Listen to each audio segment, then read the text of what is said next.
कि तुझे लाने वाला कहाँ छुपा हुआ है? बोले वो तो बाहर बैठे प्रतीक्षा कर रहे हैं। पितामह भीष्म दौड़ करके गए, सामने प्रभु बैठे थे, जाके प्रभु के चरणों में सीधा लेट गए। पितामह भीष्म को भगवान ने अपने हाथों से उठाया, काख से बगल से पितामह भीष्म के 2 जूते गिरे। पितामह भीष्म ने कहा प्रभु ये किसके हैं? बोले ये द्रौपदी के जूते। और रात को इसको जगा के लाया था ना, तो बड़ी जोर जोर से आवाज कर रहे थे, वो जाग ना जाए इसलिए इसके जूतों को काट के दबा देना। अरे प्रभु, जिसकी पादुका चप्पल को आप अपने हाथों में उठाते हो, उसको एक भीष्म क्या लाखों भीष्म भी पैदा हो जाए तो उन पांडवों का कोई बाल भी बांका नहीं कर सकता। जिन पांडवों पर आपकी इतनी कृपा है, उन पांडवों का भला मैं भीष्म क्या बिगाड़ सकता हूँ? जिसकी बाह आपने थाम ली हो, उसका भला कोई क्या बिगाड़ेगा? हे प्रभु, बस एक इच्छा है कि जब मेरा अंत हो, जब मेरी मृत्यु आए, तो आप मुझे आकर के दर्शन जरूर दें। क्योंकि जब व्यक्ति की मृत्यु नजदीक आती है, किसी पर माया का प्रभाव होता है, किसी पर काल का प्रभाव होता है, लेकिन वो व्यक्ति कितना धन्य होगा जिसके सर पर स्वयं श्री ठाकुर जी का हाथ रखा होगा।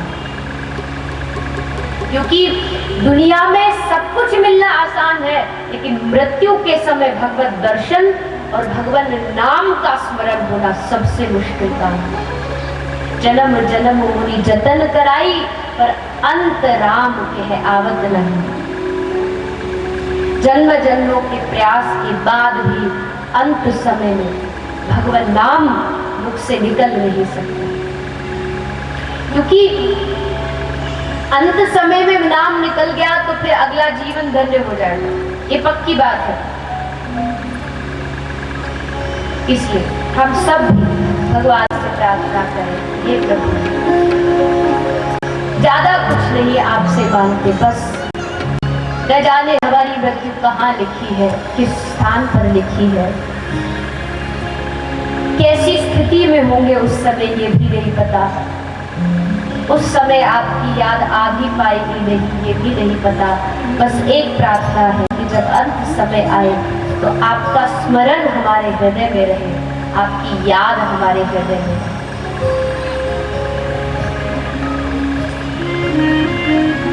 इतना तो करना स्वामी, जब प्राण तन से निकले, इतना तो करना स्वामी।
आपके हाथों में बंशी हो, आपके पाँव में पायल हो, गले में कौस्तुभ मणि हो, हार हो, उस रूप का हे प्रभु मुझे अंत समय में दर्शन हो, ऐसी आप कृपा करें।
वो ऐसे नहीं होता, वो प्रयास से होता है।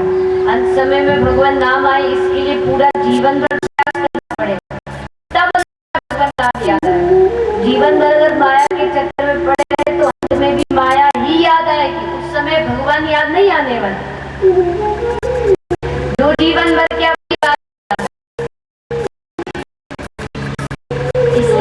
पितामह भीष्म को भगवान ने दर्शन दिया, पितामह भीष्म पर प्रभु ने कृपा की, इच्छा मृत्यु वरदान की, इसलिए पितामह भीष्म ने अपने देह का त्याग किया, अपनी आत्मा को भगवान के चरणों में समाहित किया। इसके उपरांत भगवान श्री कृष्ण हस्तिनापुर छोड़ के द्वारिका चले गए। उस समय पृथ्वी पर रहे, इधर काल कर्म के अनुसार माँ उत्तरा, जिसकी गर्भ में भगवान ने रक्षा की, माँ उत्तरा के गर्भ से भगवान के परम भक्त श्री परीक्षित महाराज का प्रागट्य होता है। बोले श्री परीक्षित जी महाराज की। परीक्षित जी का प्रागट्य हुआ, जन्म कुंडली बनी, एक नाम परीक्षित और एक नाम विष्णुराज रखा गया। इधर भगवान श्री कृष्ण धराधाम को छोड़ के गोलोक चले गए। उनकी याद में पांडवों ने भी घर का त्याग किया, जंगल में गए, भजन किया, भगवान को प्राप्त किया। हस्तिनापुर के राजा हुए महाराज परीक्षित, मथुरा के राजा हुए भगवान कृष्ण के पोते वज्रनाथ। महाराज परीक्षित ने एक अश्वमेध यज्ञ किया और उस यज्ञ के घोड़े को लेकर परीक्षित जी जब दिग्विजय पर निकले, तब एक दृश्य उन्होंने देखा कि एक गौ माता सामने खड़ी है और उस गौ माता को एक शूद्र राजा का वेश बना के लात मारता हुआ, दंड देता हुआ, कष्ट देता हुआ ले जा रहा है। कभी बांटता है, कभी पूंछ खींचता है। परीक्षित जी समझ गए कि कलयुग शुरू होगा, क्योंकि द्वापर था तो हर एक चीज धर्म के आधार पर चलती थी, और कलयुग शुरू होते और कलयुग का प्रारंभ हुआ गौ माता के अपमान के साथ, और कलयुग बढ़ता गया, गौ माता का अपमान बढ़ता गया। जिस देश में नंद बाबा के घर 9 लाख गैया थी, आज उस देश में 35,000 गौ माता के लिए कत्ल खाने खुले हुए। इतना अधर्म, इतना गौ माता पर अत्याचार बढ़ रहा है, और लोग उसको स्वाद के लिए उपयोग करते हैं। सबसे मूर्खता वाली बात कि गौ मांस को लोग खाने के लिए उपयोग करते हैं।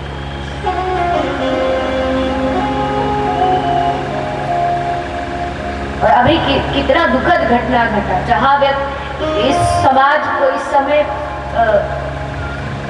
नेपाल पर जो त्रासदी हुई उस पर सब सहयोग दे रहे हैं, सब अपनी अपना इसकी जो सामर्थ्य है, और एक देश से गौ माता का मांस भेजा गया धर्म को भ्रष्ट करने के लिए। कहते हैं कि जो गौ का मांस खाए, या जो मांस छोड़िए, जो गौ को इतना सा भी कष्ट देता हो, उस व्यक्ति को शास्त्रों में लिखा है कि जितने रोम गौ माता के अंदर है, इतने जन्मों तक नरकों का वास मिलता है जो गौ माता को कष्ट देता है। तो विचार करो कि इतने सब लोग जो गौ माता को कष्ट में देने में लगे हैं, इनका क्या हालत होगी। आज ही मेरे पास एक बड़ा, कहीं से बड़ा लंबा एक लेटर आया था, उसमें सबसे बड़ा भारत का कत्लखाना हैदराबाद में 400 एकड़ में फैला, हजारों लोग वहां काम करते हैं, और 50 से 60 हजार गोवंश नित्य प्रति मारा जाता है।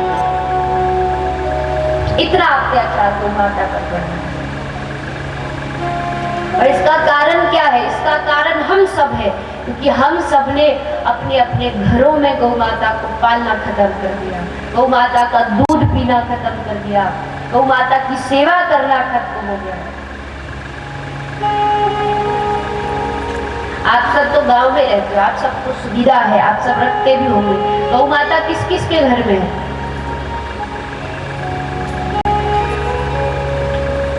बस चलिए, अच्छी बात, जिनके घर में है वो तो ठाकुर जी की बड़ी कृपा है, उनके ऊपर गौ माता को रखते हैं। जो नहीं है वो भी वादा करें। आप सबके पास सुविधा भी है, कोई आप बहाना भी नहीं कि हम तो भाई बड़ी बड़े शहरों में रहते, फ्लैट में रहते, कहाँ से रखें। आप गांव में रहते हैं, आपके घर स्थान है, तो अवश्य सब लोग अपने घर में गौ माता का पालन करें।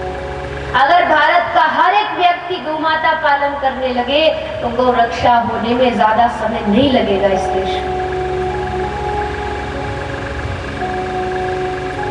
और हमारी भैयाओं को तो भैंस बड़ी प्यारी है।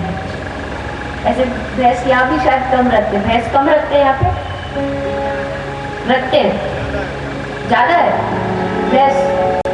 अच्छा, भैंस किस किस के घर में? अरे आप तो सभी गौ भक्त हो, तो सोच रहे होंगे हम उठाए कि नहीं उठाए। कोई दोष थोड़ी है, उसकी भी उसको पालन करो, पशु है, अच्छी बात है, पालन करो, किंतु एक घर में गौ माता जरूर होना चाहिए, अवश्य होना चाहिए, उनकी सेवा।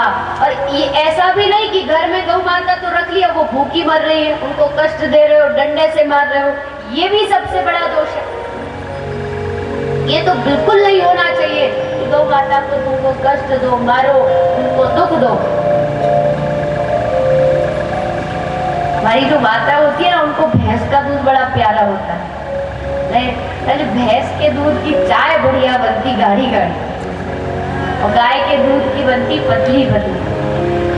तो भैंस का दूध पियोगे तो भैंस के जैसी बुद्धि होगी, और गाय का दूध पियोगे तो गाय जैसी बुद्धि होगी। गाय जैसी बुद्धि कैसे? बोले तुम अपने घरों में देखो, एक गाय का बछड़ा देखो और एक भैंस का पड्डा देखो।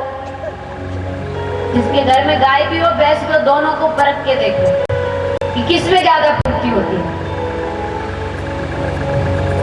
गौ माता का बछड़ा इतना फुर्तीला होता है कि एक सड़क से दूसरी सड़क पर छलांग मारे। और कहीं रोड से जा रहे हो, क्या शहरों में तो आजकल आदत बन गई इसलिए उठते नहीं, पर वैसे आप किसी स्थान पर देखो और आप कहीं कोई बाइक लेके गाड़ी लेके कहीं जा रहे हो और आप भैंस का पड्डा सामने आ गया तो आप कितना भी हॉर्न बजाओ हटेगा नहीं।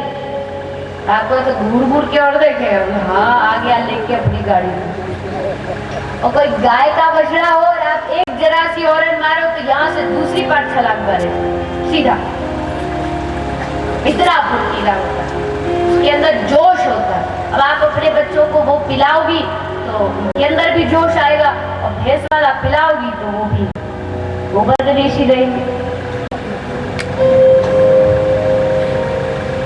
इसलिए सब मैया, ये दायित्व माताओं का दादा है कि अपने अपने स्वामियों से कहो कि हम घर में एक गौ माता रखेंगे, हम उसकी सेवा करेंगे, आपको क्या लेना देना, हम सेवा करेंगे, हम घास लाएंगे। और ये भी ध्यान रखना कि गौ माता किसी पर बोझ नहीं होती। तुम कहो कि अगर गौ माता दूध नहीं देती तो खर्चा कैसे चलेगा? गौ माता का गोबर, गौ माता का मूत्र, उन सबके द्वारा भी गौ माता अपना खर्चा स्वयं निकाल सकती है। इतनी सामर्थ्य है गौ माता। अच्छा, कितनी मैया है जो अपने घर भोजन बनाती है तो घर की पहली रोटी गाय को जाके खिलाती है? कौन कौन खिलाती है? बस। बाकी वाली रोटी किसको खिलाती है? बाकी खिला देती पतिदेव को। तो पतिदेव गौ माता जैसे सीधे साधे हो गए। अरे भैया, ज्यादा कुछ नहीं कर सकती तो आप कहो कि हम बहुत धनवान नहीं है कि हम बड़े बड़े गौशालाएं बनाए, हम धनवान नहीं कि हम बड़ा बड़ा दान करें। तो कम से कम घर में एक मुट्ठी आटा या एक रोटी भी अगर आप नित्य प्रति गौ माता को खिलाएंगी, गौ माता के लिए निकालेंगी, आप विचार नहीं कर सकती कि गौ माता की आपके ऊपर कितनी बड़ी कृपा बरसे। गौ माता है तो खिलाइए, किसी पड़ोसी के घर है तो वहां जाके खिलाइए, पर हर व्यक्ति को पहली रोटी घर की निकाल के गौ माता को देनी ही चाहिए, तब गौ माता की कृपा हो। और आप ये विचार नहीं करें कि बड़े शहरों में गौ सेवा होगी तो ही गौ रक्षा होगी। जब तक गांव के लोग गौ रक्षा की प्रतिज्ञा नहीं करेंगे तब तक बड़े बड़े शहर वाले कुछ नहीं कर सकते। एक गांव का किसान ही देश को चलाता है। वो जिस चीज को परोसेगा सबको वही करना पड़ेगा। इसलिए आप सब अपने घर में गौ माता अवश्य रखें और गौ माता की सेवा करें, चारा खिलाए, भोजन रोटी खिलाए, जितना आपका सामर्थ्य उतनी सेवा करें। अरे आप कुछ नहीं भी कर सकते, तुम कुछ दान नहीं कर सकते, तुम कोई द्रव्य नहीं कर सकते, तो कभी कभार प्यार से प्रेम से 2 मिनट जाकर के गौ माता के सर पर हाथ ही फेर दो। आप देखना, प्रेम से जब कोई कष्ट में गौ माता हो और आप उसके सर पर हाथ फेरो तो उनकी आंखों से आंसू बाहर निकलता है। मैंने स्वयं देखा है। और हॉस्पिटल में तो जितनी भी आती है सब बेचारी बीमार आती है और इतना कष्ट में आती है कि आप विचार नहीं कर सकते। तो कभी कभार जब उनका ऑपरेशन हो रहा होता है और आप जाके उनके पास बैठ के उनके सर पर हाथ फेरते हो तो कितनी गौ माता ऐसी है जिनकी आंखों से अश्रु बहता है। क्योंकि गौ माता एक ऐसा प्राणी है जो वात्सल्य का प्रतीक है, जिसके रोम रोम में प्रेम भरा हुआ है, वात्सल्य भरा है। कभी गौ माता से बातें करो, गौ माता को प्रेम से निहारो तो आपको कितना आनंद आएगा। आता ही नहीं है तो कहां से निहारो।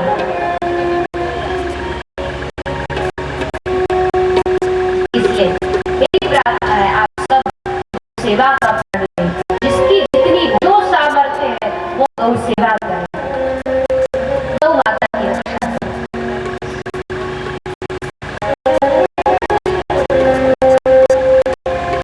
परीक्षित जी ने मन में विचार किया कि ये गौ माता की रक्षा करूं, इसलिए धनुष बाण उठाया और उस शूद्र को मारने के लिए दौड़े।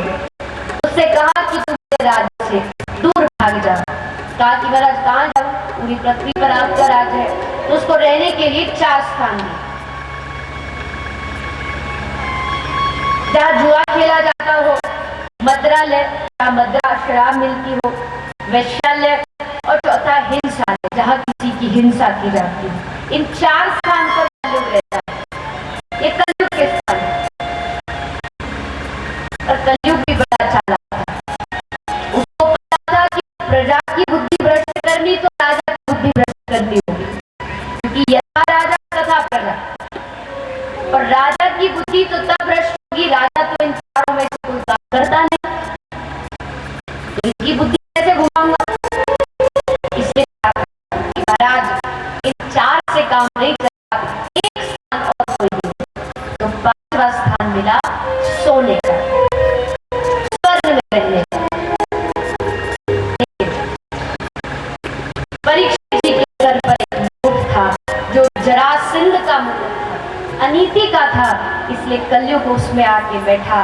और जो महाराज परीक्षित इतने बड़े धर्म राज थे, जो संतों की सेवा करते थे, आज उन्होंने शमीक ऋषि के गले में मरे हुए सांप को डाला।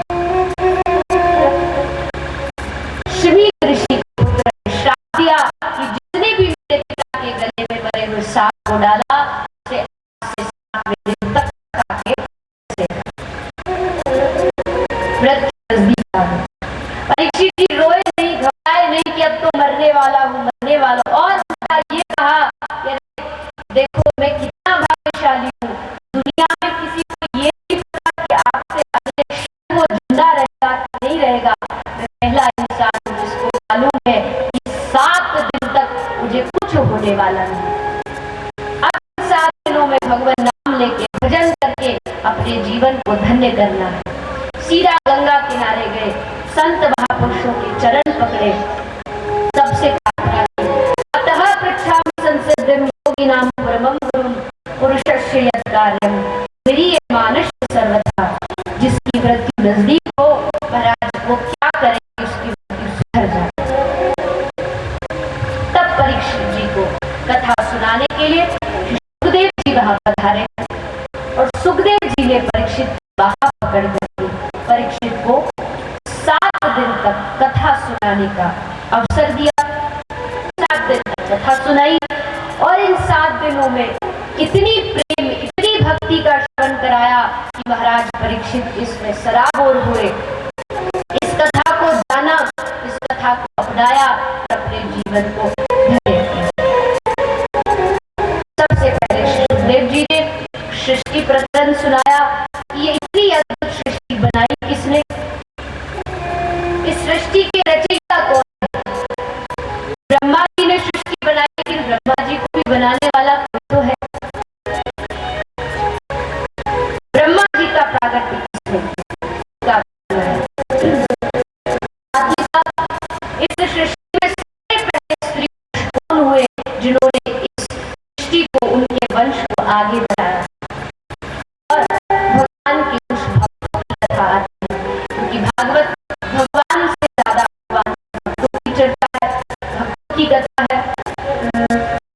सब कथा परीक्षित को श्रवण कराते हैं। आइए एक थोड़ी सूचना और है।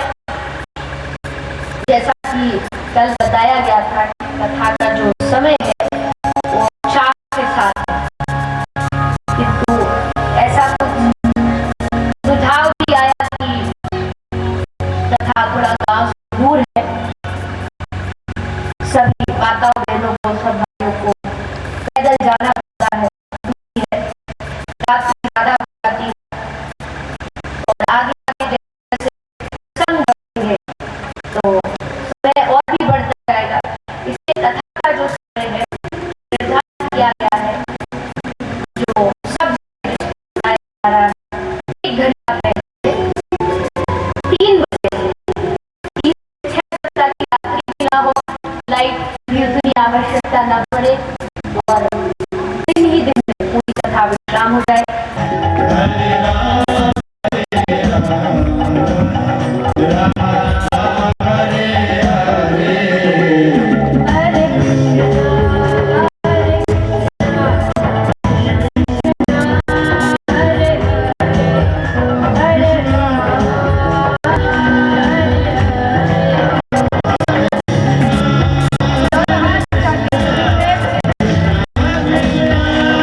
हाथ पकड़े मत छोड़ना, हाथ पकड़े मत छोड़ना, हाथ पकड़े मत छोड़ना, हाथ पकड़े मत छोड़ना, मेरी लागी लगन मत छोड़ना, मेरी लागी लगन मत छोड़ना, मेरी लागी लगन मत छोड़ना, मेरी लागी लगन मत छोड़ना, लागी लगन मत छोड़ना, लागी लगन मत छोड़ना, लागी लगन मत छोड़ना, लगन मत छोड़ना, मेरी लागी लगन मत छोड़ना, मेरी लागी लगन मत छोड़ना, मेरी लागी लगन मत छोड़ना, मेरी लागी लगन मत छोड़ना, मेरी लागी लगन मत छोड़ना, मेरी लागी लगन मत छोड़ना, मेरी लागी लगन मत छोड़ना, मेरी लागी लगन मत छोड़ना, मेरी लागी लगन मत छोड़ना, मेरी लागी लगन मत छोड़ना, मेरी लागी लगन मत छोड़ना। मेरी लागी लगन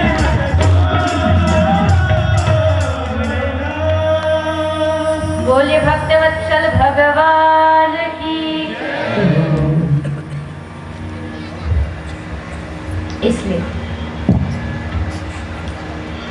विश्वास के साथ, भाव के साथ जब भक्त भगवान को पुकारता है, रिझाता है, मनाता है, तो भगवान उसकी अवश्य सुनते हैं और अवश्य कृपा करके उसका उद्धार करते हैं। भगवान ने दूर से ही विदुर और विदुरानी की भावना को, उनकी प्रार्थना को स्वीकार किया है और उन पर कृपा की है। इसके पश्चात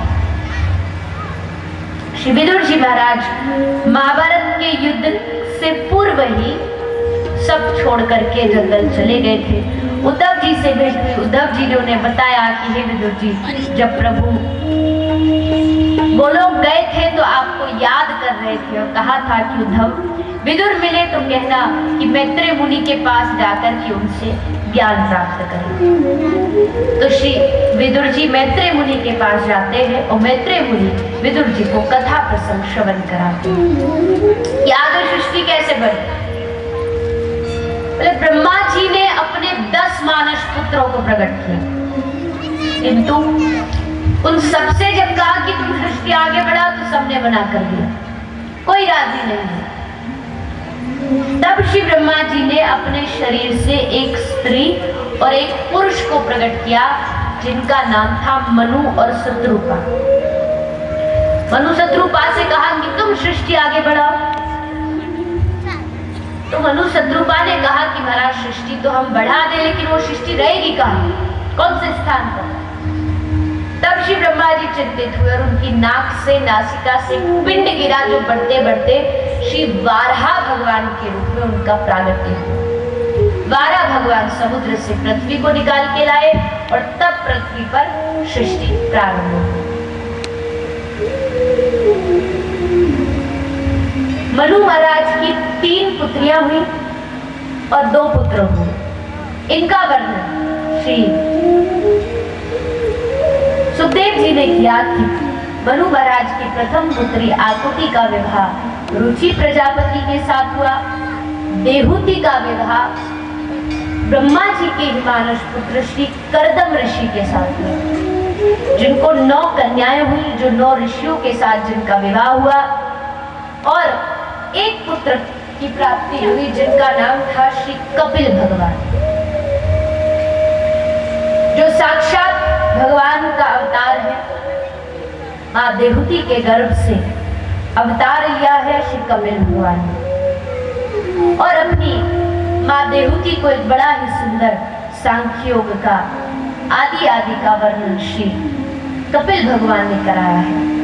माँ देवकी